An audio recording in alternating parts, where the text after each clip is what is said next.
আসসালামু আলাইকুম। আবার নতুন একটা ভিডিও নিয়ে তো থাম্বনেইলে দেখে তো বুঝতেই পেরেছ কি রান্না করেছি। ডিম এখানে ছোট ছোট একটা বুনো মাছ নিয়ে খেলা করছে। দেখতেই পেরেছ মাছটাকে খাবে এসব ভাগ করে আছে।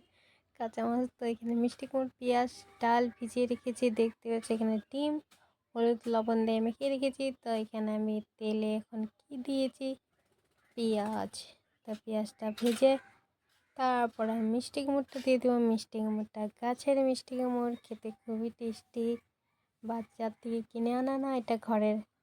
তো এইখানে আমি মিষ্টি কুমড়টা এখানে আমি মিষ্টি কুমড় দিয়ে দিচ্ছি। দেখতে পেরেছ। প্লিজ তোমরা কেউ ভিডিওটা স্কিপ করবে না, পুরো ভিডিও দেখে যাবে।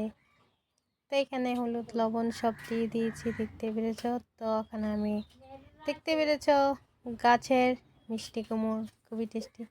আর কাঁচা লঙ্কা দেখতে পেরেছে গাছের। তো এখানে তো আমার মিষ্টি কুমড়ো হওয়া রেডি। দেখতে পেরেছে হয়ে গিয়েছে। এখন আমি ডিম ভাজে নেব। ডিম ভাজা খুবই টেস্টি। ডিম ভাজিটা ভালো লাগে না, সিদ্ধটা খেতে খুবই ভালো লাগে। তো এখানে আমি ডিমটাকে ভেজে নিয়েছি। দেখতে পেরেছো। তার পেঁয়াজ দিয়েছি। পেঁয়াজ আর ডিম ভাজি গোটা গোটা খুব খেতে টেস্টি হ্যাভি লাগে এইভাবে খেতে।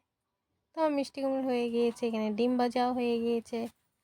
আর এদিকে এখানে আমার ডিম ভাজি হয়ে গিয়েছে। মিষ্টি কুমড়ো এখানে ডাল সম্বার দেবো, তার জন্য পেঁয়াজ কেটে রেখেছি। আর এখানে গাছের কাঁচা লঙ্কা, আর এখানে মাছ ভাজি, আর এখানে ডাল হয়ে। তো ভিডিওটা ভালো লাগলে লাইক কমেন্ট করে দেবে। আল্লাহ হাফিজ। আবার দেখা হবে নেক্সট ভিডিওর সঙ্গে।